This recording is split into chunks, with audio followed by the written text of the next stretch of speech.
And then I began to realize that he also would be taken away. And so I began to doubt the security of my father and my mother, my parents, as we all have done. And so when the Master came along in my life, he showed me distinctly the difference between the security which you have in your parents and worldly things and the security which you have in the presence of God within. And so he showed me that. And then I realized that security would not come except when we know the sole doer of this universe and this cosmic dream and are one with him. We know the giver of all things. And also I remember the Master pointed out that the parents give you your body, but the Guru gives you God, soul security, the giver of all things. So then I realized that I must know him if I was to feel that security which I demanded.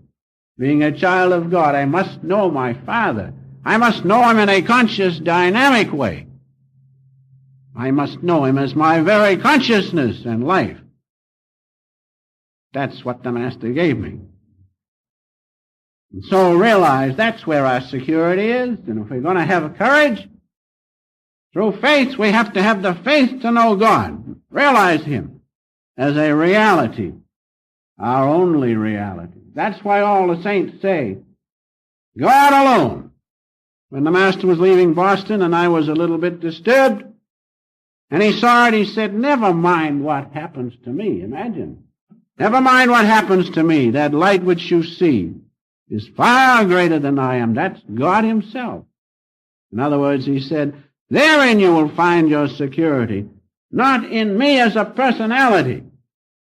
He could have said, in the omniscience of God which flows through me, yes, you will find security. And that, when he passed away, I remember, when I was told, it just seemed for an instant as if somebody pulled something out from under me. Everything was lost. Then I remembered his words, and I looked there, and I felt peace. Why? Because the Master's omniscience is one with God's omniscience. He knew it. He had verified it through faith. You and I have to do the same thing. And so realize these things, that our security is not in outward things, not in relations, not in a bank account, not in anything but God alone. He is our security. Now we have Jesus' words, which I'll read, about the sole doer and the giver of all. He pointed it out clearly, as all true prophets do, when he says, which of you, by taking thought, can add 1 cubit unto his stature?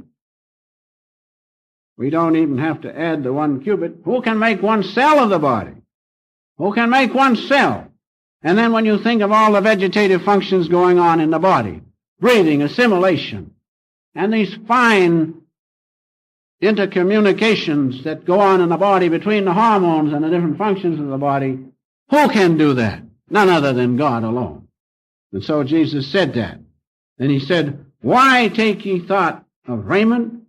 Consider the lilies of the field, how they grow, and they toil not, neither do they spin.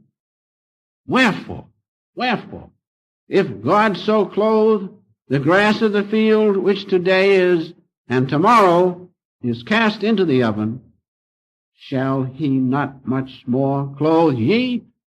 O ye of little faith. There is your answer to courage. O ye of little faith, you do not know God that is within you and who does all these things, takes care of all things. He is the sole doer.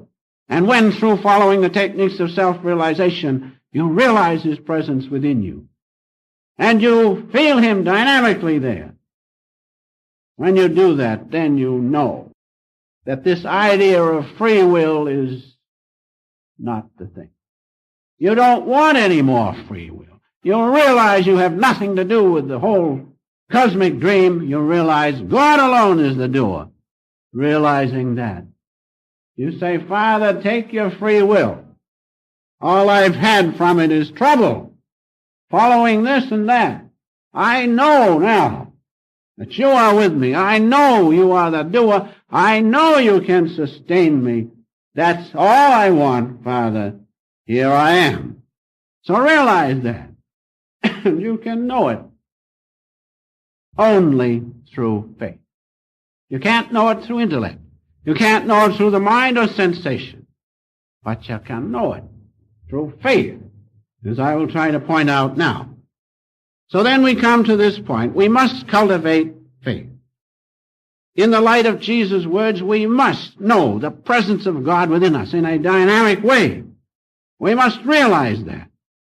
We must know God alone is the doer, and that it is He who is our own consciousness, our own power, our own strength. We must realize that. And so, let us understand at this time the deeper metaphysical meaning of the word faith. Faith comes from a Sanskrit word which means what? It means without breath. That's all, without breath. And when you can retain that consciousness of yours in a state when the breath has been quieted down, heartbeat has been slowed down, breath has been stilled, then you will know. You won't know through belief. You won't think through belief. You won't feel through belief. You won't know through sensation, mind, or intellect. You will know through the power of God in you. And that comes when you are in the breathless state. I don't think you're going to die because many of these people here have done it. Look at them. They're all right. Many know what I am saying is true. Because when the breath slows down, outward consciousness has been left behind. It has been superseded by what? By faith. By intuition. That's the state wherein you can know God is. And know God exists right within you. You see how